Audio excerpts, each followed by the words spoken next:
All right. Today, I want to talk to you. I'm back with Dr. Keith Ablow and a studio audience here in America, and I'm talking to you about a personal revolution, because I think the individual is the solution. So now we have to shore ourselves up. And people made fun of me, the press did, for saying around the time of 8/28 that America needs a detox. It needs to go through rehab. As a recovering alcoholic, I recognize the signs of denial and everything else. And we need to admit to ourselves, we got a problem. But how do you do that as a nation? You can't. You have to do it as the individuals in the nation. We can't fix anything through parties until we fix ourselves. And what's happening on a personal level is just being played out on a global level or a country level. I mean, let me ask you this. Are your finances, or most of your friends' finances, in about the same shape as the United States of America? Are they overextended? Did they buy too much? Did they do crazy things? Did they not use common sense? Because the stats show that the American people are no different in their personal lives than they are as a country as a whole. That's what's happening to us. So we have to change us, and then we won't accept it from our leadership anymore. Let me go to, this is the book Keith and I put together. It's the seven wonders that will change your life. This is a country solution on an individual basis. One of the seven is friendship. And I got into the break here, and I just asked, who here has lost friends or had problems with friends or family? It's caused real stresses in your personal life because of what you believe and what you stand for and say. And you were saying, Diane, that you think that this is kind of like the Civil War right now. Yes, I think I did not obviously live in the time of the Civil War. No. I did not. Wow. But from what I've read, I would have to say that there is as much unrest between people and family members as there was at the time of the Civil War. It's interesting because the Civil War pulled people apart and families apart. Now, again, if the country is going through this and our lives, our personal lives, are a reflection.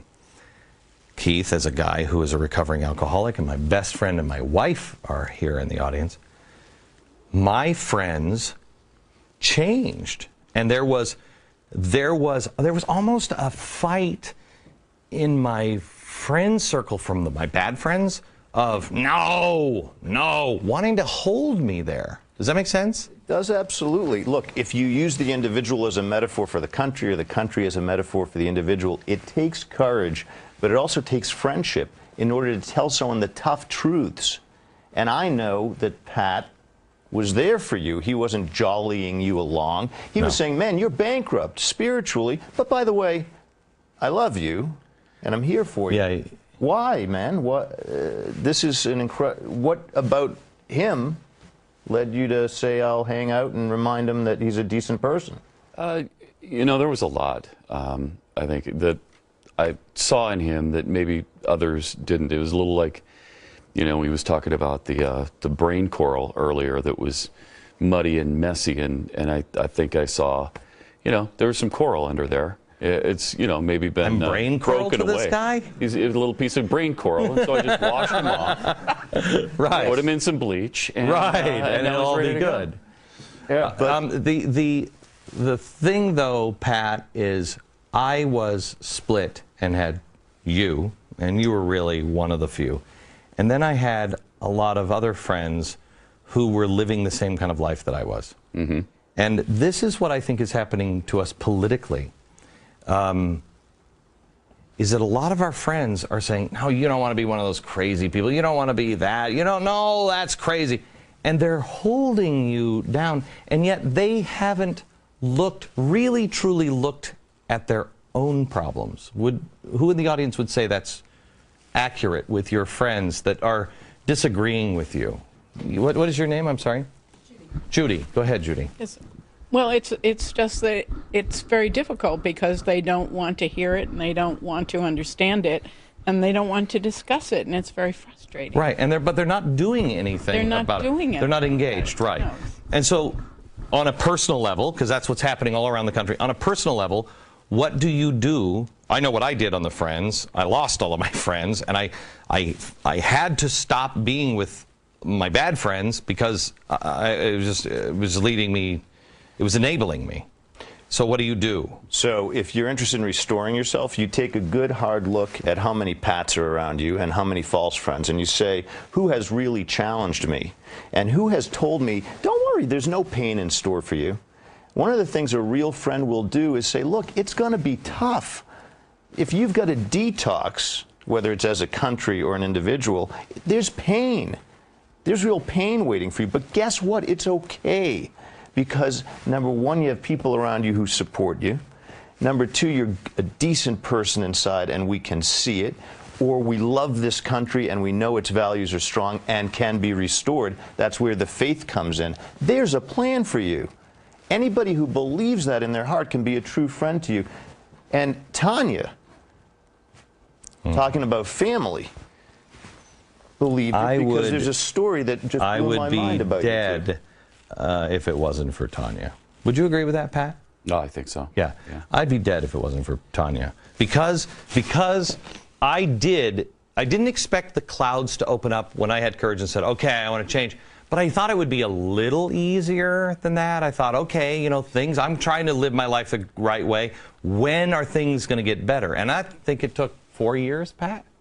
4 years, maybe? Seems, yeah. Yeah, about 4 years before, and I was like at the end of the rope. It took me 4 years, and I'm like, you got to be kidding me. I can't do it anymore. And that's when I met Tanya. And things take time. That's where the faith comes in. Yes. For a country or a person. And that's where love and family comes in, because you told me a story where you approached this woman.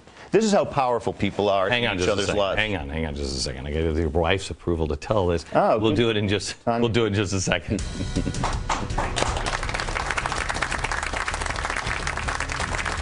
With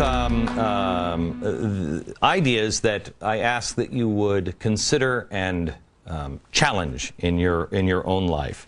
We were just talking in the break, and I want to get to the story that you want to get to here with my wife, Tanya, but we were just talking to Pat in the break. And Pat, you said, well, say it again. In the beginning, when I was saying, Glenn, it doesn't have to be this hard, when you were going through all the things you were going through. Alcoholism, horrible. Whatever else. There's answers. You don't have to put yourself through this.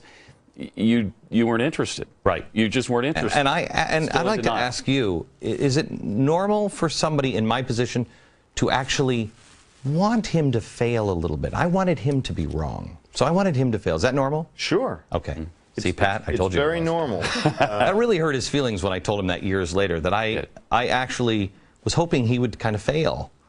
Because it would make me not have to listen to his answers, which I didn't want to because they were hard. When you know you're on the wrong path, as a citizen, as an individual, as a country, you can't honor things and really meet with them on common ground. You do resent truth.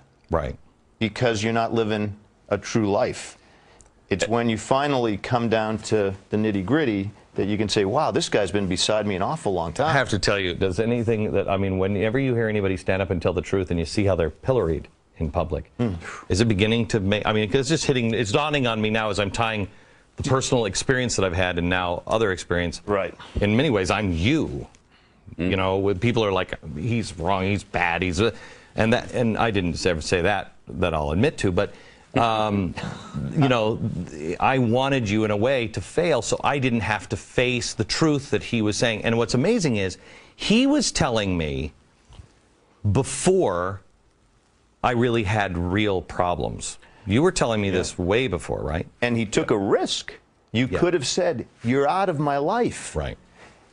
Your wife, who gave us permission for the story, you told me a story that blew my mind about the role that family and love can play, because you said that on a particularly bad evening, you came up behind her and you warned her. I was, I felt like such a black hole that she's more beautiful inside than she is outside. And she radiated light and goodness to me. And I felt like a black hole, and I just felt like I was bending it all into me, and I was just stealing all of her light. And I thought, I am going to crush her. I'm a black hole. I'm going to crush her. And I walked up behind her, and I put my arms around her, and she was facing that way.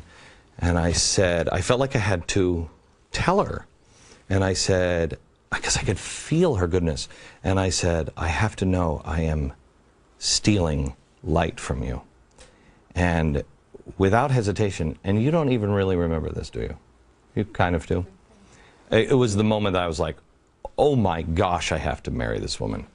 She said to me, without hesitation, you cannot steal that which is being given.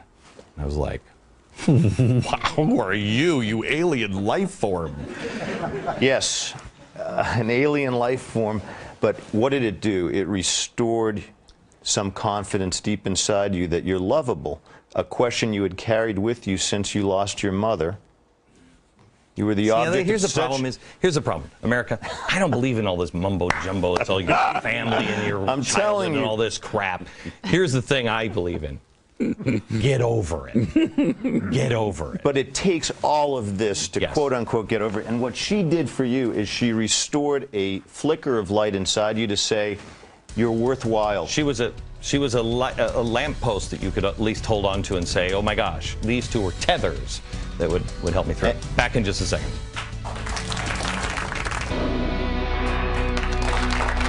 My theory is that our problems are so big in the country that we don't know how to solve them. Nobody's going to come along on a white horse and solve all. There is no magic problem fairy that leaves us a quarter and takes all our problems away. We have to fix them. The founders said local is the best form of government, not national. We're going global. It's not local, it's individual. Individual. We have to fix ourselves.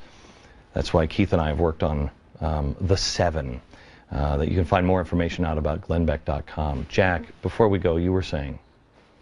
Yeah, I asked the doctor to talk a little bit about respect, because in that relationship, neither one of you had to be right all the time, but you had to know that you were loved in that situation.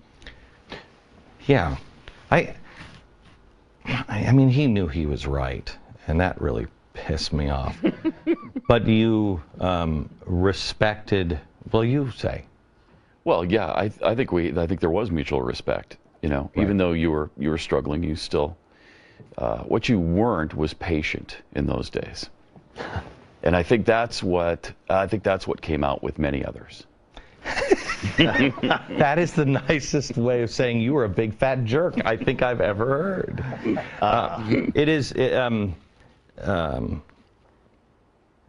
That's one thing, Jack, if I may go back to our country, that we don't have.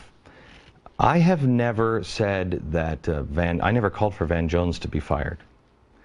I've called for Van Jones and the president to explain, do you agree with him?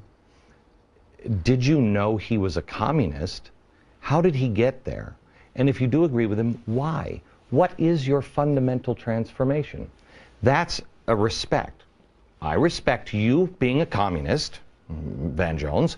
Now, let's just be honest about it. And if you respect me, you will tell me what it is, and we can have a dialogue, a respectful dialogue. That's not happening in America, and it needs to. Back in just a second.